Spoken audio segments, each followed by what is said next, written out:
unable to get it going. Carson Mitchell, he's going to have an opportunity here. Gets it to Eddingen with two guys in front of him. Waits, patience. Joe Dorian takes out the goalie, unable to score anything. McPhee can't get it in. What a sequence that was. I mean, my goodness, stick is loose on the ice still. And there's two sticks on the ice here. Eddingen with another opportunity. Uses his body. That one goes wide left. Under a minute left here. Eddingen's going to get another shot. That one wide left. Carson Mitchell with it now. The craziest sequence we've had all season. Eddingen moves it ahead. Matveev and scores! Alexander Matveev says, puck don't lie. What a sequence, Peter. Illinois up 3-2. Matveev, after getting knocked to the ground, responds to the adversity, and he gives Illinois the lead. Talk about the craziest sequence of all year. That's some of the best hockey we've seen all year. Point blank, period. The crowd even getting involved, giving their oohs and ahs in response to the excellent hockey we just witnessed here at the Big Pond. And Castle still panting over there, couldn't keep it out. Two sticks on the ground, that didn't matter. Alexander McPhee, assisted by Gregory Eddingen. Couldn't ask for a better execution of the power play for Illinois. So back to even now.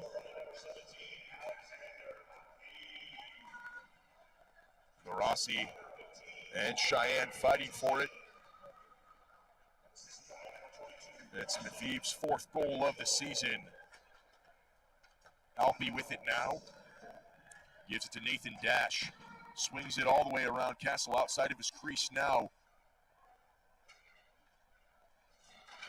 And a big shot laid out there. Alpe's got it again.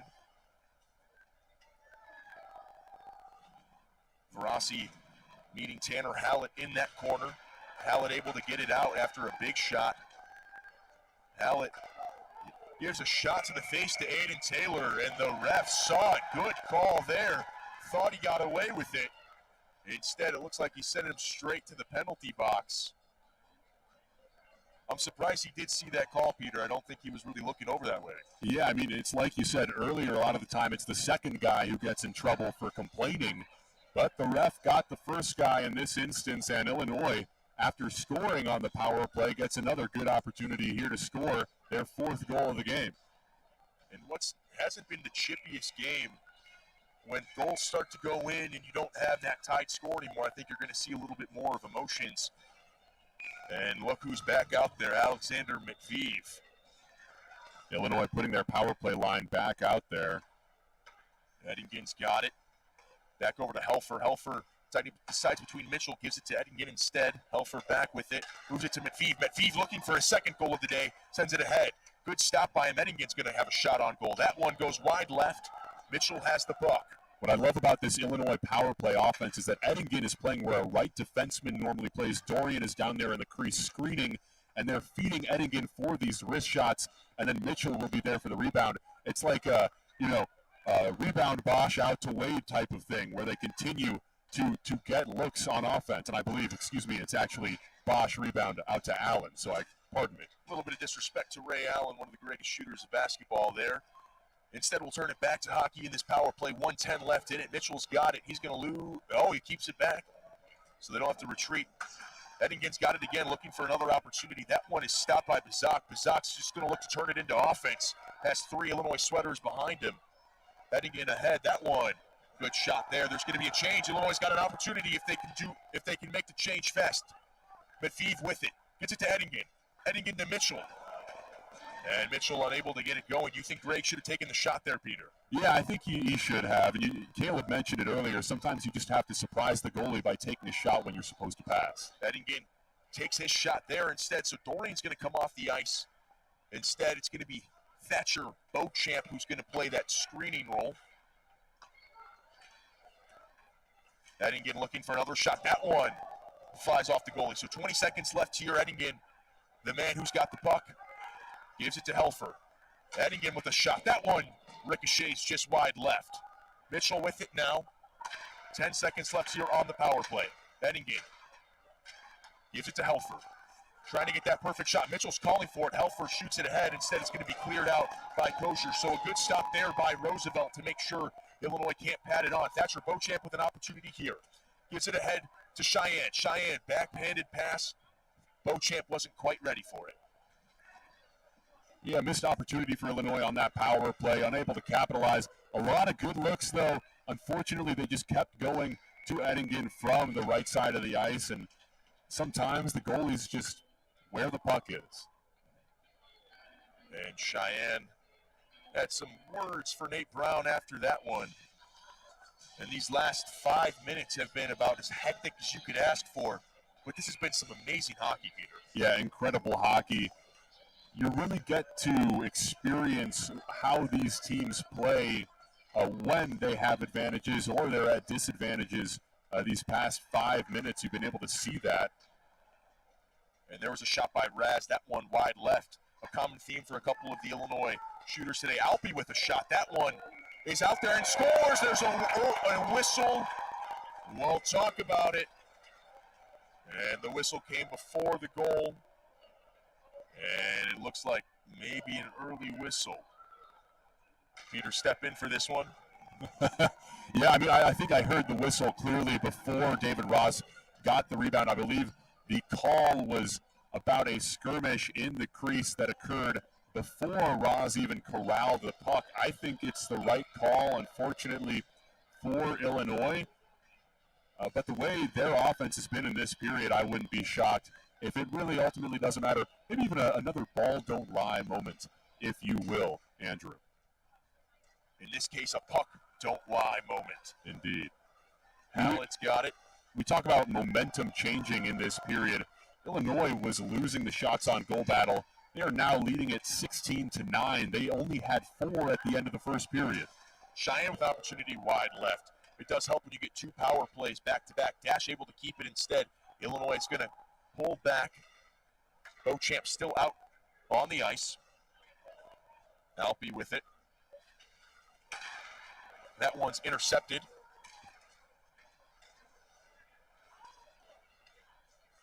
Another shot on goal. Roosevelt hasn't had a ton here in this second period. Runs into his own man, so Alpe has got numbers, moves it ahead to McLaughlin. McLaughlin's got Ferrasi in front of him if he wants him. Looking to move, falls. There's a shot. That one saved, but a good shot there by Raz, who's been taking a couple here in this first game of a home-and-home series. We've got 3:02 remaining. If you're just joining us, Illinois leads 3-2. I'm Andrew Berkey alongside Peter Hansen. And, of course, our sideline reporter, Caleb Noble, who we'll hear from at the end of this second period. And McLaughlin with a nice decision to drop it back to Roz on that play. Just couldn't convert on the opportunity. I mean, Roz almost had his second goal of the night on that putback attempt that was called back. So, a name to continue to look out for if you're an Illinois fan, is he will continue to make noise on that second line. Riley Burke with another shot there. Eddingen gives it back to Burke. Burke, there's a 4th shot. He's trying to do everything he can to get on the board. And I think it kind of shows you the trust that Opelka has in his guys, letting him go back out there and put a ton of shots on goal. Illinois now up to 17. Absolutely. Riley Burke has looked good out there tonight. I like that little hesitation move he put on his defender to get the look on the net. I mean, a very suave move out there on the ice, if you will. He knows what he's doing. I wouldn't be surprised if Opelka eventually has to make a decision to kind of stop that rotating second line to pair somebody with Burke back there on the defensive front. Almost Greg Eddingen-esque with the patience and suave, showing off Illinois' deep bags, as some would say. There's a pass inside. Matviv looking for his second goal of today. Gets shoved in the back by Nate Brown. Very similar to the same thing that happened. They're going to call it again. This time it's Brown instead of Hallett, but Matviv, kind of a punching bag today. Yeah, taking 2 rough hits up against those backboards. You can see Brown walking to the bench or to the penalty box right now. He's going to have to spend 2 minutes. Oh, actually, they're calling it a 5-minute illegal hit. So Illinois will have an advantage at the end of this period and at the start of next period if they can't convert on the power play opportunity with the remaining 2 minutes and 27 seconds here in the second. And Peter, I do wonder, do you think some of that is a message being sent by the officials? Yeah, absolutely. I mean, when when one player takes that many illegal hits, I mean, you don't want to say it's targeting, but there's certainly an emotional reason behind it, Andrew. Emotions aside, Illinois' got another power play, their third of this period, and they've got the guys they want out on the ice. Mitchell, McPhee, Eddingen, paired with Dorian and Helfer. And like Peter pointed out last time, Eddingen playing that right defenseman role while Dorian is screening using his big body, all of that 6'3" and 210 stature up there. And here he goes already. And instead, Roosevelt looking to turn it into offense. That's Bizak, who's going to have to chase behind. Eddingen with it, keeps it behind him. Helfer looking for an open guy. He's got Mitchell. Helfer to Eddingen. Helfer's got it again. Eddingen to Mitchell. Mitchell looking for an opportunity. Helfer takes a shot, that one wide left. And it seems like the Lakers have figured out this Illinois power play offense. Their penalty kills look a little bit sharper here. McPhee has 3 green sweaters behind. Greg's calling for the puck. Helfer give it to him. There's going to be a shot if he can wait for it. Instead, misses it, fights for it. And again, showing off that patience we just highlighted. McPhee in the middle, trying to pass it ahead to Dorian. That one fired above. Dorian's on the ice. Yeah, Medvedev had a good opportunity on the rebound there, just couldn't place it in the right spot. Eddingen with another shot. That one tried to be stopped. Instead, an opportunity. Woodring's got to stay. That one is stopped. So 35 seconds remaining here in the second period. 3 minutes left in the power play. Illinois' got 17 shots on goal now. Helfer looking to put some pressure. Beauchamp's out there along with Nicholas Scavone. Scavone takes a shot, and that one sent up into the stratosphere. So we got our first little break here in this 5-minute power play. Peter, like you said earlier, Roosevelt's kind of figured it out. Do you think Illinois putting some new bodies out in the ice is going to make a difference? I think it can. I mean, a lot of the time you'll see a coach have a different look with his second line. Obviously, he trusts Eddingen to sort of be the quarterback for his power play offensive strategy. I wouldn't be surprised if things look a little bit different now with Varasi, Raz, and Cheyenne out there. Cheyenne paired with Dash and Varasi. Cheyenne takes the shot. 10 seconds left. You hear Woodring banging into the back. Cheyenne, you got one more opportunity. Hits it off his own teammate. 3 seconds remaining.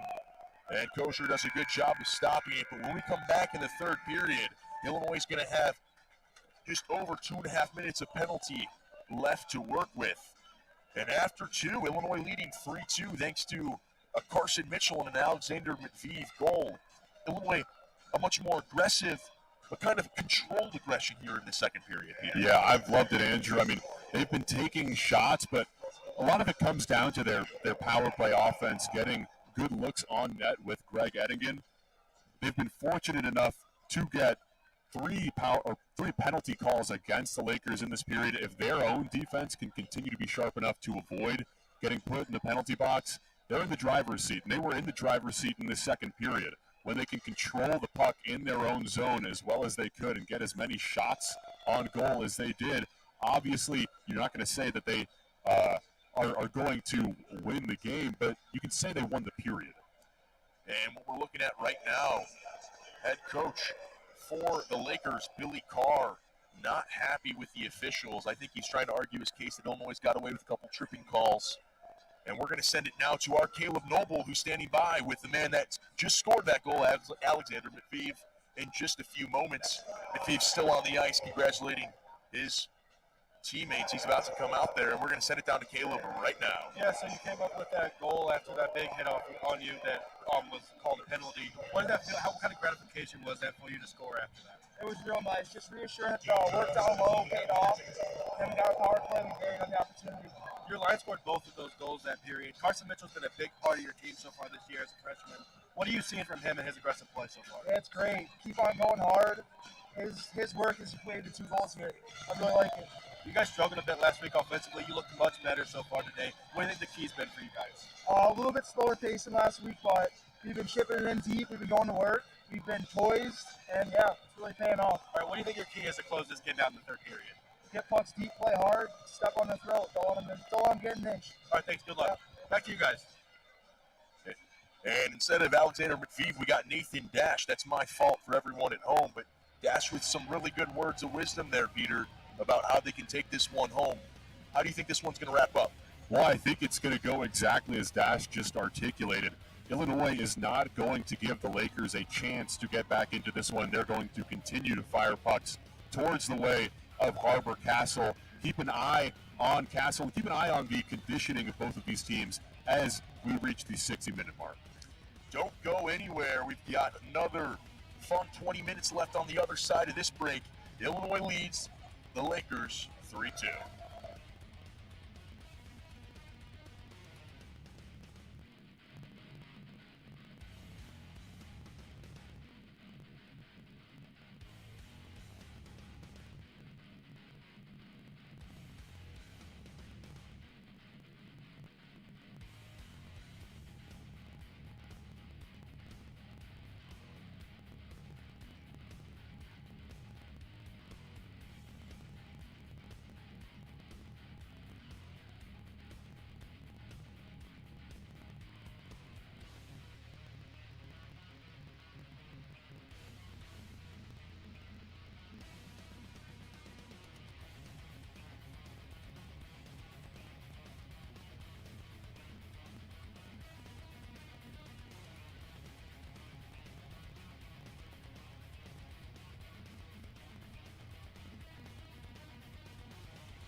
here to the University of Illinois Ice Arena, where the Illinois Fighting Illini lead the Roosevelt Lakers 3-2. I'm Andrew Berkey, alongside Peter Hansen and Caleb Noble downstairs on the ice now. Peter, we do have to address something really quick. We thought Alexander McPhee was going to be the one on the interview, but Nathan Dash did his best impression. Yeah, Nathan Dash was a bit of a McPhee imposter out there answering questions as if he had scored goals and been hit. In the words of our brilliant sideline reporter, Caleb Noble, Medvedev got so hit that the one on his jersey fell off and he became Nathan Dash number 7. Medvedev, number 17. And, maybe we'll get to speak with Medvedev later in the game, hopefully. But, Dash did a good job playing it off and grinned as he did. And we've got 20 minutes left here in Champaign.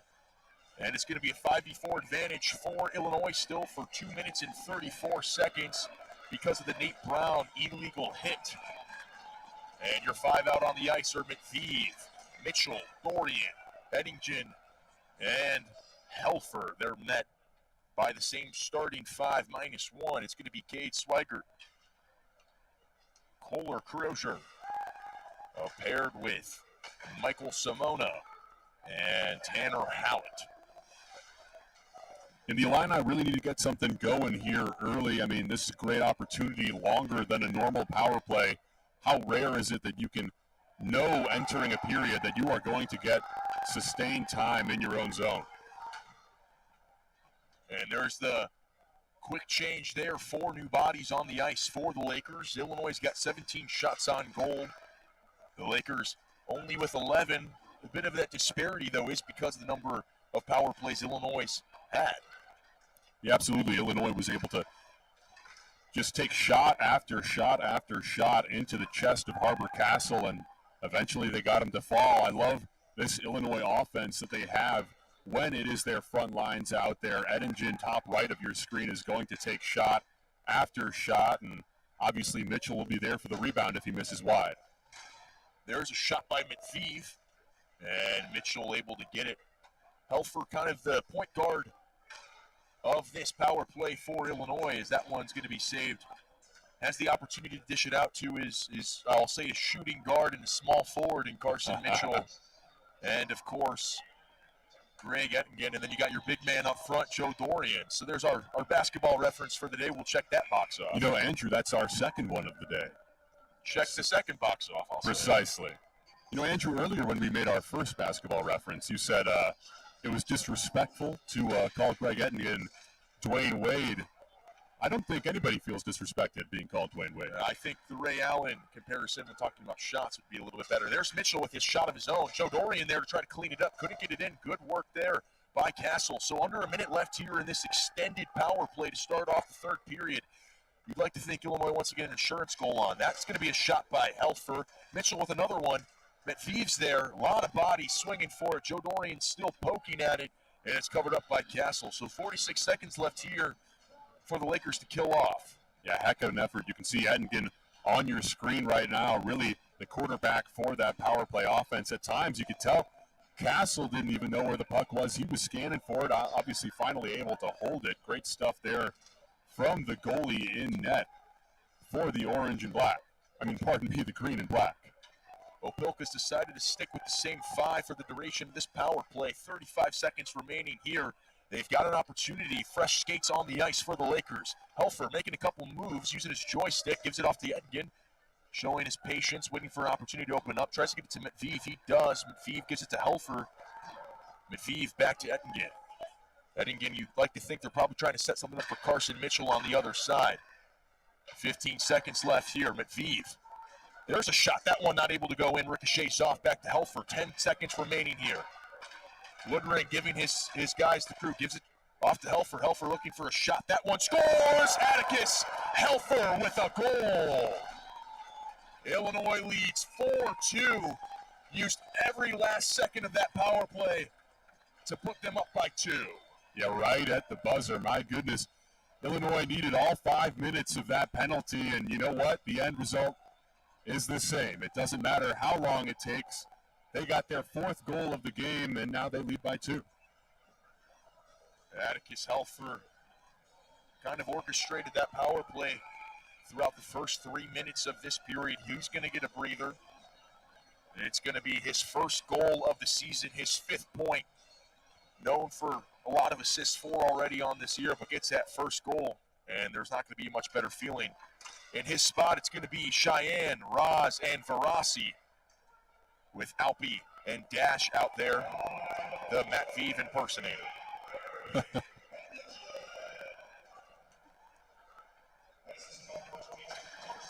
Another good opportunity there for Illinois. Eddington picks up his 2nd assist of the day.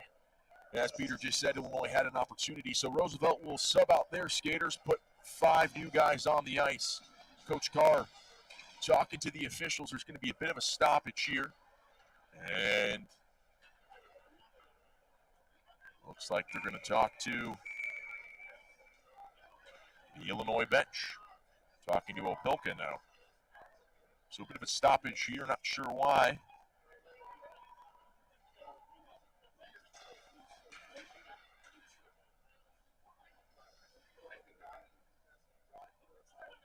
And it looks like the trainer's going to be summoned over to the Roosevelt bench. And, of course, the only way to get out of that bench is to hop on the ice. So that stoppage is so a Roosevelt player can get checked out. Hopefully all is well over there. We'll get back on the ice. There was an opportunity. Cheyenne not able to receive that pass. Alpi's there to back him up. And looking back to that Atticus Helfer goal a moment ago, it's kind of a last-second heave, not even really a true wrist shot at all. And it just snuck its way past Harbor Castle in net. That one is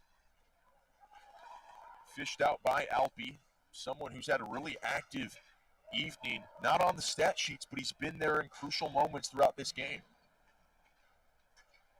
If you're just tuning in, this is UI7 Newsroom presents Illini Hockey. And Andrew, it's hard not to mention UI7 Newsroom without mentioning all of the other incredible shows they put out there on a daily basis. Of course, Good Morning Illini, UI7 Live in Vivo, and Illini Sports Night, covering all Illinois sports. And it's hard not to mention Power Play after the amount of power plays we've had, giving Illinois hockey's players stories not only on the ice, but off the ice. Also off the ice, yes. And hopefully you were able to catch some of our pregame show today called Power Play. Some great interviews with Anthony Verasi and Greg Ettingen, to the star players we've mentioned time and time again throughout this broadcast. And, you know, if you're interested in what they have to say, definitely tune in 15 minutes early before our broadcasts. And I will say, those that we interview usually have a pretty good night. We had Woodring last week. He stopped 37 shots on goal. And Gregory Ettingen with 2 assists tonight. And Verasi's also played a key role. And he's been the hot hand. That pass is intercepted. Kicked around by Scavone. Scavone still fighting for an opportunity. He ends up with the puck. Moves on over to Alpi. Alpi back to Helfer, the man who just scored that goal, back on the ice for the first time in this third period. 15:35 remaining here in the final period of action. Illinois now up to 20 shots on goal compared to Roosevelt's 12. And that one, Woodring's able to just bounce back out to Thatcher Beauchamp.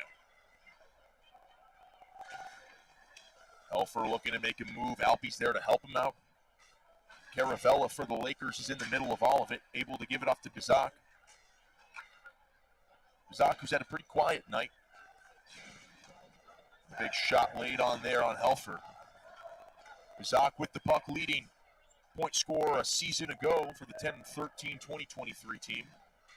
Alpi putting on his own shot, so Peter getting a bit more physical now.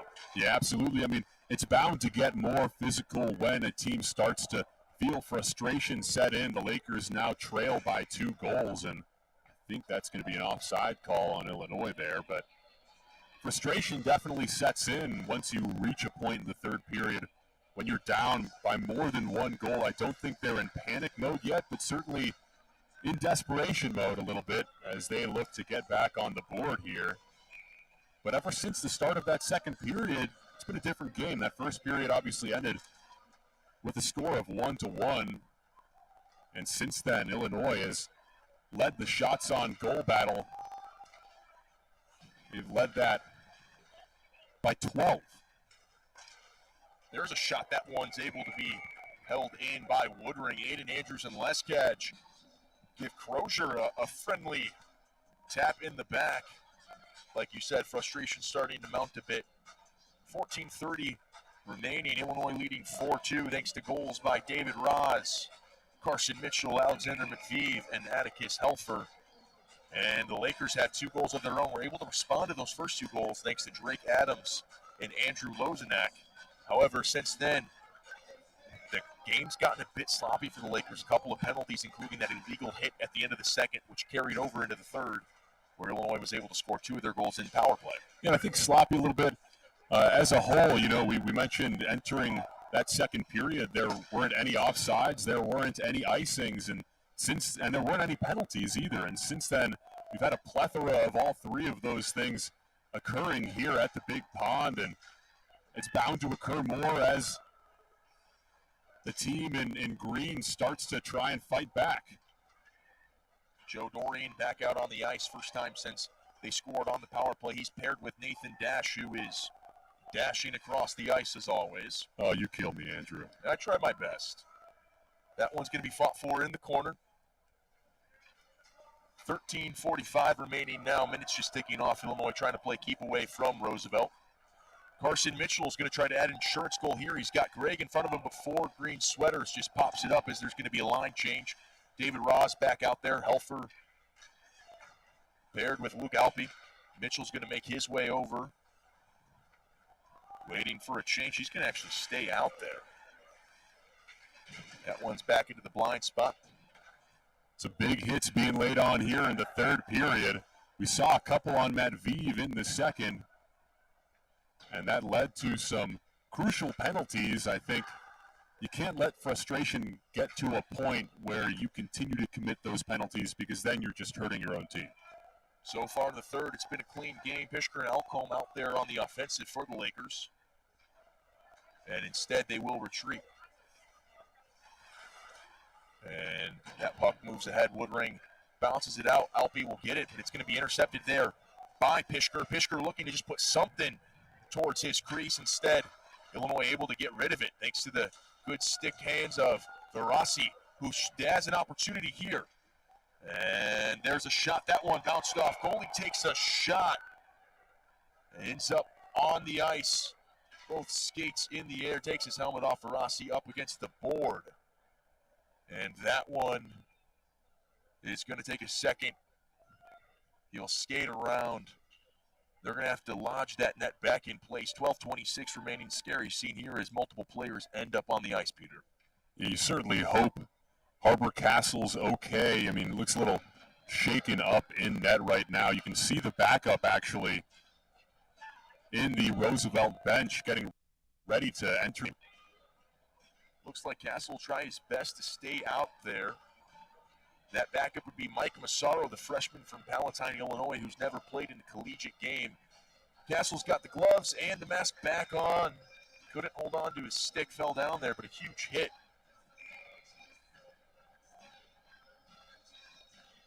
And, Peter, I envy these hockey players' toughness all the time. I mean, you take a shot like that, Verassi and Castle, they both bounce up like nothing happened. Yeah, you'd think in a lot of other sports, they'd probably be taken out of the game. Matveev and Castle.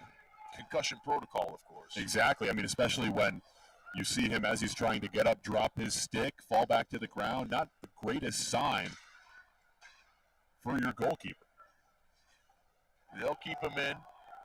And that one's going to be a delayed penalty. David Ross had a shove in the back of Tanner Hallett. Yeah, pretty clear call there for the officials. Roosevelt's going to get a good opportunity to get back on the score sheet. Yeah, 11:45 remaining here. And there will be a change. So Cheyenne chasing after it. Empty goal for Roosevelt. No one there. And they're going to play on as long as Illinois doesn't have possession here. So smart call by Roosevelt until it's not, and obviously doesn't matter because it becomes a power play for the team in green. You also wonder if they try to pull Castle over to just make sure he's all okay over there on the bench. He's coming back out. So Illinois leads 4-2 with 11:22 remaining. Ross, who's had a pretty impressive weekend last week and an even better night tonight, heading back to the penalty box, so they'll be down a man. And what I think the announcer Shinks hits again after we're saying a clean third period. Yeah, and Roz, like you said, has had a great night tonight. We mentioned him as a glue guy. Today, he's kind of showcased that he can be more than just that. He can be one of these teams, one of Illinois' top 5 goal scorers this season. He's a very skilled center for the second line. I think he's going to continue to have some good showings here this season. So we'll see the Roosevelt power play for the second time today. Eddingen takes one off the hand. He's shaking in pain, so he's going to hop off. Aiden Taylor will take his spot. Matviv looking to turn it into offense. Gives it to Aiden Taylor, who just takes a shot. That's going to be a stop there. But that was a really good opportunity for Illinois while trying to kill the power play. Yeah, it looked like that one might have hit off the crossbar. You just can't beat the piping there. And like we've said time and time again, Illinois is not afraid to take it in transition when they're down a man. And now they get a puck drop in their own offensive zone when they're a man down. Andrew, these Roosevelt sweaters remind me of Slytherin, Harry Potter. A little bit. Very much the same colors. I think the onlooking crowd here at the Ice Arena definitely feels like they're fighting the dark side. I love the Harry Potter reference as we've got 10 minutes and 30 seconds remaining in the game. Unfortunately, no house in Harry Potter that has the orange and blue. Instead, Roosevelt, who struggled to have anything in their offensive zone all day, are struggling on the power play. Kind of similar to what we saw in the Minot State-Illinois game, but Illinois using Minot State's offensive plan against the Lakers. A good look here for Roosevelt. Moving it around, shot on goal, that one. Bounce out of the way. Woodring able to save it. Taylor gets it away. There's another shot, that one. Stopped by Helfer, who's battling with Adams right by Woodring. Bizak's got it now. This is the guy you want to have the puck if you're the Lakers. Looking for something offensively. Falls down, trying to do too much. Adams got it. And it looks like it's going to be another penalty, tripping. So 5v3, 21 seconds remaining in that first power play. So they've got 20 seconds of the 5v3 advantage. The 3 on the ice. You can hear the Illini faithful having some choice words with the officials here. Not a fan of that call. A short 5-on-3 advantage here for Roosevelt, and definitely a turning point for them in this game. And I think, Andrew, you're spot on when you said Danny Bizak was trying to do too much there. And unfortunately for Roosevelt, I think that's been the story for their star player all game. I think he's been a little selfish out there at times on the ice, not passing to teammates when they have better opportunities. We've seen him slamming his stick against the ice, calling for the puck, and taking some bad shots out there. And it's just kind of the overzealous style of hockey you're bound to see when a team is down and frustrated that they're down. Bizak had a goal and an assist against Davenport. We're going to have a timeout here after that controversial call. From our angle, it looked like Bizak did fall down. Maybe there was a stick in his way for the tripping call. But like Peter said, there's going to be a short-lived 3v5 that Illinois is going to have to battle off for 21 seconds. And in that crowded penalty box with both backup goalies for Illinois, Joseph Schmidt and Grady Sulkin, you got to add in David Ross and Aiden Taylor. So it's kind of a party in that Illinois penalty box. Not something you want to be proud of if you're a fighting Illini fan. And the officials certainly reacted like it was a party in there. It looked like the Illini players who were in some trouble were making them laugh over there. Not sure what they were saying. I hope it was nice, Andrew, but I'm not so sure. So the 3 on the ice for Illinois. It's going to be Helfer, Matviv, and Alpe. And now you're going to lean on the shoulders of your great goalie, Nolan Woodring. Got to rely on him for 17 seconds here until you can get to a more manageable 5-on-4. 10 seconds left here. Roosevelt hasn't taken a shot yet. Do you think they're being a bit too patient? Absolutely. You got to take advantage of this 5-on-3 while you still have it, and unfortunately you no longer do. Yeah, a bit of a puzzling offensive possession there. Not a single shot on goal with the 5v3 advantage. Yeah, puzzling is the perfect word for it, Andrew. I'm not sure what they were thinking there. That one snatched away by Lviv, who's having himself a game, looking for goal number 2. Kind of gets tripped, stays up on his feet in that corner. Illinois, 5v4 advantage, still looking to get some offensive possessions. Eddingen joins the boys in orange and blue on the ice. There's going to be a stoppage there. So the power play that Illinois has showed a strong showing today, I should say. Roosevelt not doing the same. Yeah, Roosevelt is making some interesting choices, and they haven't been all that aggressive when they have been on the penalty kill. They've let Illinois enter their own defensive zone. When you let Illinois get something going offensively down a man, that lets them kill the clock. It lets them get a little bit closer to being back to full strength. And unfortunately, Roosevelt just hasn't been able to do the opposite of that, which is get shots, establish their own presence on their own power play. They'll still have a minute and 10 seconds to prove us otherwise. And the 5 on the ice, Lviv flings that one away after taking a stick to the skate. The 5 on the ice for Roosevelt. It's going to be Nate Brown, who had that 5-minute illegal hit. He's got it right now. Joining him is Cade Swigert. Good defense there by Illinois, looking to turn it back into offense. Chase Caravella out there as well, paired with Andrew Lozenak, who had a goal earlier today. 40 seconds remaining here, 8:20 remaining in this game. And again, Roosevelt unable to get anything going offensively with the advantage. Got half a minute left to do so, Andrew. It'll be a pivotal point in this game either way. Good opportunity there, but Lozenak not able to get into the goal. That one goes over the shoulder of Woodring. Joe Dorian back out there again, the big body. There's a shot. Woodring able to deflect that one. 10 seconds remaining here for Roosevelt. And it looks like Illinois is going to fight off that 20-second 5v3 and the 5v4. Great penalty kill for the Fighting Illini. Incredible defensive effort there. I loved that they were able to get an offensive possession when they were down at the start of that second penalty, because that allowed them to kill more time out there on the ice.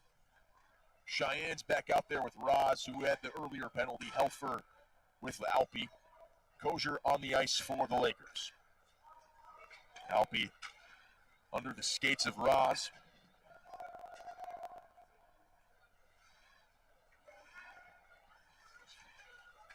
Tanner Hallett trying to do something with it, moves it ahead. It's going to be a race between Kosher and Alpe. Alpe wins it for now, but gives it right back to the Lakers. Kosher and Helfer fighting for it now. Helfer makes a good move to get him off his back. Wary of an offsides. Roz with an opportunity. Gets it to Cheyenne. Cheyenne shot to Verassi. Verassi unable to get it to the goal. That one goes wide left. Big shot laid on there by Caravella.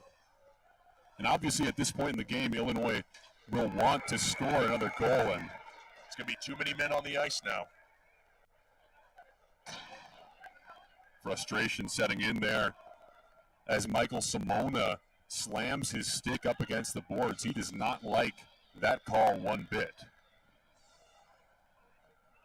And Carr is fighting verbally with the officials along with Drake Adams in a very heated conversation. Joining them is Griffin Lett. As you're looking at it right now, Carr is incensed. He cannot believe it. And it looks like, he wanted to switch who was in the penalty box. So Adams is going to be able to come back into the game. Instead, it's going to be Timothy Pickroll in the penalty box. Someone's name that we haven't said before. And when it's not a penalty called on a specific player, you are absolutely allowed to do that. Mitchell with it now, Illinois. He's got 2 minutes. There's a shot. That one goes over the net. Eddingen unable to find the back of the net today, but has been a great distributor of the puck. Absolutely. 2 assists on the day. Had a hat trick a couple weeks ago. Obviously, you can't have a hat trick every night. Eddingen with it. Helfer, who had that long goal earlier in this period, that one sent off of a Laker helmet. That one's going to come out, so Woodring by himself. They've got an opportunity. Late switch here for the Lakers. Gregg's got the puck, gives it over back to Helfer. Helfer looking to get it to Mitchell. Metviv wandering the middle with Dorian behind him. Eddingen's going to have a shot on goal here. Eddingen, top right of your screen, as we've mentioned time and time again, sort of the facilitator of this power play for Illinois. Metviv to Eddingen. Helfer loses it, so Illinois is going to have to retreat back. 55 seconds remaining here. Helfer moves it ahead. He's got Dorian streaking down the middle if he wants some. Mitchell gives it to Eddingen. There's a shot. That one not able to get into goal, so Metviv's going to have to chase after it. 40 seconds remaining, 5 minutes and 11 seconds remaining in the game. Obviously, this goal not crucial, but Illinois certainly would like to pile on here and not give the Lakers a chance at all to get back into this one. Crazier things have happened. That goal, that shot, unable to get into the goal, so it gives it to Luke Alpe, who's there to replace Joe Dorian. Dorian getting a rest. He's played almost every minute of the power play. There's a shot. That one ricocheted off. Mitchell with another opportunity. That one's batted away by Lett. Yeah, Mitchell really finding his identity in this offense, this game. Moving forward, it should be really exciting to see what he can do. Mitchell, talk about exciting, puts another shot on goal. Gassel on his back, so they're able to fight the penalty, and there is another one. What a shot to get that in. Yet again, using every single second. Carson Mitchell with his second goal of the game. Illinois leads 5-2.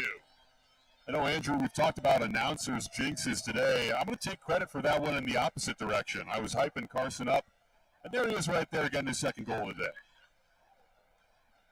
Couldn't ask for anything better from a freshman.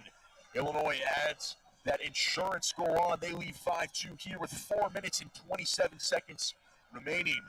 And Peter, I think one thing that's going to stick out to the Lakers as they make that drive home tonight to get ready for the game in Bensonville tomorrow, the penalties. Absolutely. I mean, 3 of these Illinois goals have been from power plays. And you know what, Andrew? That Illinois power play, it seems they've changed it a little bit this week after dropping 2 games to the Minot State Beavers. They've found a rotation that they like, a system that they like when they're up a man, and it's been working for them as Illinois strikes again. And there's another. That one is going to be 6-2 as they're all hounding around. And it's going to be another great shot there by David Ross, who gets his second goal of the game. So Illinois just piling it on now with 4 minutes remaining in the game. Illinois got 2 players now that have 2 goals tonight. You know, earlier in this game, it was a bit of a back-and-forth affair.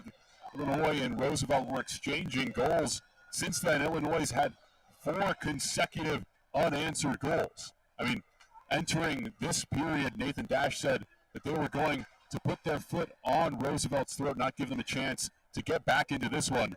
They've done exactly that.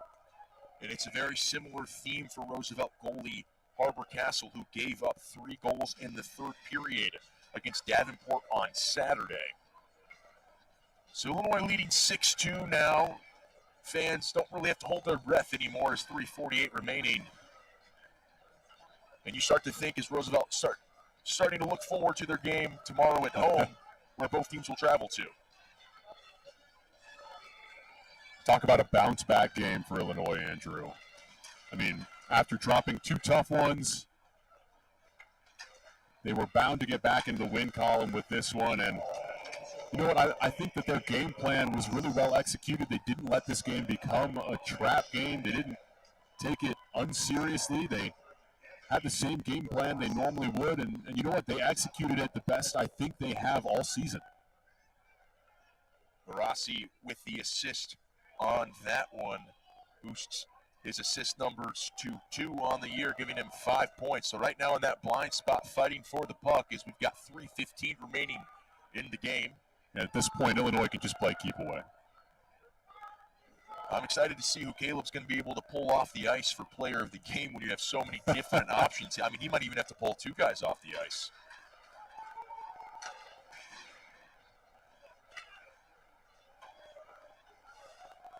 A change here for the Lakers and Illinois trying to get some fresh skates on the ice. Ferrasi's going to hop off as we're going to have a stoppage as Nathan Dash tried to save it. Joe Dorian back out there. So Illinois is not putting the bench guys in yet. And it looks like they're going to send their third line out, but Joe Dorian's still fighting in there. Yeah, Dorian has just been an outstanding player for Illinois this season. Really an important part of their team, both offensively and defensively. Obviously, he's a bruiser up against the boards. But boy, on offense, is he able to fight in that crease and open things up for the entire team offensively. He's been outstanding. Andrew, you mentioned how hard it'll be for Caleb to find a player of the game to interview. And I don't envy that position that he's in. As a huge hit is laid along the boards. And that will be a penalty. We've got a skirmish along the boards now. And Andrew, there's some serious repercussions for fights in the ACHA. And this is some frustration. It looks like the Laker won't let go of David Eddingen. And you'd like to think now, as they got to pull Caravella away, he's been tossed from this game. Caravella's going to have a early shower today as he's been tossed. And it looks like David Eddingen's still having some words and kind of looks like Mraz is getting walked off by the trainer after that. And the entire situation was instigated between Caravella and John McLaughlin, and then Griffin Lett and David Eddingen had some choice words. It looks like Eddingen has been tossed from this game as well as he heads to the locker room. It actually looks like Eddingen's checking in on his guy. If we could switch over to our sideline camera, is Joe Dorian's getting helped off the ice. That's not something you see very often. And we'll see if anyone else is heading off with him. There's going to be some repercussions for this one. You see the officials deliberating. They're not sure what to do in this scenario either. Certainly hope Dorian's okay. David Eddingen's still in the game. Yeah, so it looks like Dorian was down in the corner in our blind spot, and Mraz helped the trainer get out there, obviously, because she doesn't have skates on. But Caravella was tossed from the game. Woodring having a lengthy discussion with the officials. Eddingen, the captain of this team, talking along with Helfer, met by Kate Swigert, the senior, their pseudo-captain. He's talking to Carr, their coach. 2 minutes and 25 seconds remaining in a 4-goal game. You hate to see this, Peter. Yeah, it's not how you want a game to end for either team. Dorian, such an important part of Illinois' team. It certainly looked like he was walking a little gingerly on his way to the locker room. Obviously, we're not here to speculate, but does not look good. And it'll be interesting to see if this last 2 minutes and 25 seconds has any repercussions for tomorrow's game of who will be available. I do know if you get tossed in the ACHA, I believe it's an automatic one-game suspension, so Caravella will likely not be able to play tomorrow, depending on what gets sorted out. It is indeed, and I'm not sure if after further deliberation an Illinois player might also get a one-game suspension. No one left the ice for Illinois besides Joe Dorian, who it looks like is going to be injured. We're not here to speculate, like Peter said, but we hope he'll be okay. It looks like we're finally going to get back to the action on the ice. Illinois will start a man up. Nobody in the penalty box because Caravella was sent to the locker room. So back to hockey now after fisticuffs. Helfer gives it off to Eddingen. You'd like to think Illinois wants to put another goal on. Here to get it to 7-2. Instead, Bizak looking to do a lot with the puck and not much able to happen there.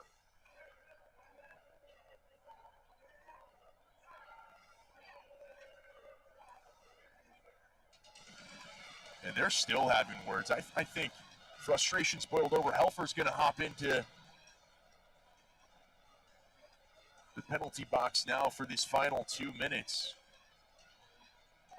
And it looks like Roosevelt is going to be playing a man down the rest of the game.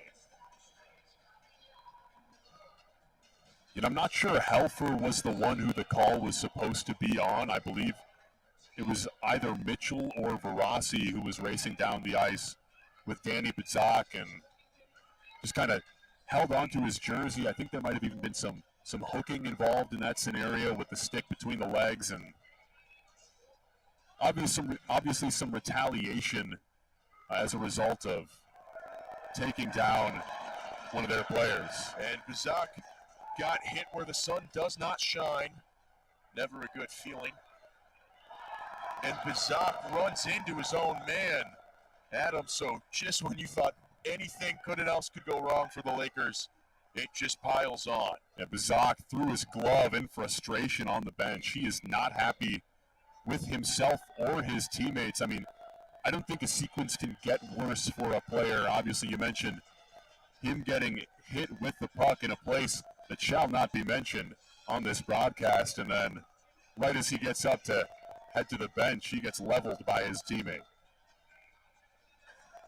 So we'll be 4v4 for about the rest of this one. We'll have 10 seconds with Illinois having an advantage. If we get any word on an injury, we'll let you know. Like you said, Andrew, just a really unfortunate way for this game to end. It was a competitive contest. Illinois had a great offensive showing. There's no need to let frustration turn into anger, and for anger to injure people as badly as that injury looked. And we'll send all our well wishes to Joe Dorian and hope he has a speedy recovery and is able to be on the ice tomorrow. As these two teams head up to Chicago to take on second game of this two-game split. And Riley Burke on the ice for the fourth time today. Hops off, doesn't get a shot off. So we got under a minute left here, 45 seconds remaining in the power play. And I think at this point, Coach Opilka and Coach Carr just hoping for no more issues and that they can just run the clock out. And it'll be interesting to see how this game plays out tomorrow with how emotional the end of it got. Looking forward to see the handshake lines too as fans begin to pile out here. 30 seconds remaining in this one from the University of Illinois Ice Arena.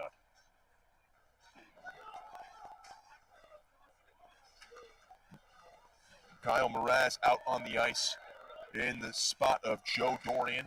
He's out there with Aiden Taylor, Verassi, and Nathan Dash. There's a shot to Woodring.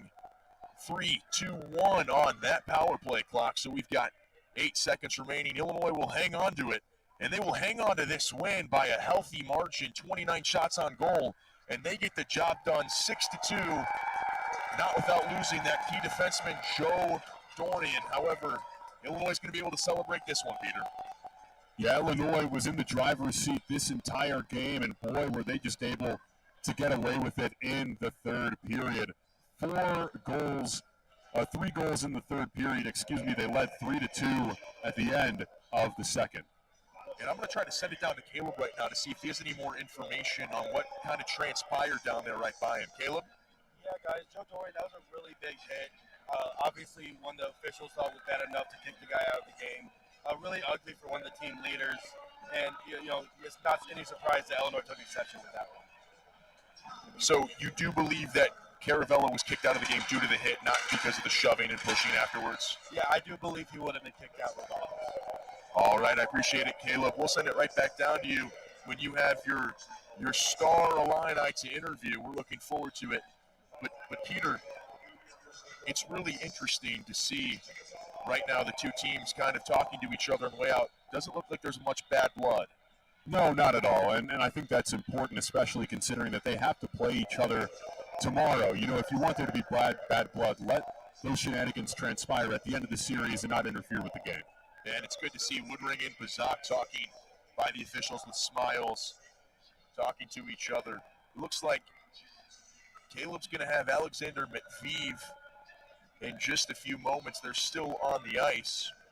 It's so hard to choose a star player, like we've said. I mean, Carson Mitchell had 2 goals, David Ross had 2 goals, and I believe we're about to talk to Matveev, who had a crucial bounce-back goal in the third.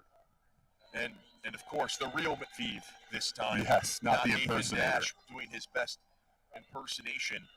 And we're going to send it down to Caleb right now. Hey, we're with the real Alexander Medvedev. I don't know if your teammate Nathan Dash. I got the wrong guy. How do you think his impression was of you? Pretty good, spot on. He's a little skinnier than me. So you had the game-winning goal tonight, your first of the season. After that big hit against you, what was that feeling like to kind of show that redemption after you took that hit? Yeah, it feels good. They want to run around and hit guys from behind. We'll just keep putting in the back of their net. Obviously, you guys play them again tomorrow. There was a couple really big hits today. They were called for penalties. You guys going to take exception to that going into tomorrow? Just keep playing our game. We'll let them run around. We'll take the power plays, and we'll score again. So there were a couple power plays for you guys today where you, Carson Mitchell, and David Ettinger Gregory Ettinger, were on the entire power play. What kind of faith does that show that the coach has in you guys? I mean, yeah, he trusts us, and that's good. We just got to keep executing and, make sure that we play the right way and move pucks up top. My last one for you. Obviously, Joe Dorian's one of your biggest leaders on this team. He's a big part of what you do. Seeing him go down, can you just talk about what he means to your team? I mean, yeah, he's a great guy, big locker room presence. Hopefully he's okay, but, we got to play our game, play for him tomorrow. All right, thank you very much. Thank you so much. Back to you guys. Thank you, Caleb. So that's going to do it here for us. Our next coverage of the UI7 Newsroom presenting Illinois hockey will be on October 25th, so we'll have a few weeks off here. And Peter, this was a good one, wasn't it? Yeah, it was an excellent offensive game. Last weekend we had a couple defensive matchups. Glad we got to see some pucks find the twine tonight. Illinois won this one 6-2 over the Lakers. They'll be back in action tomorrow night.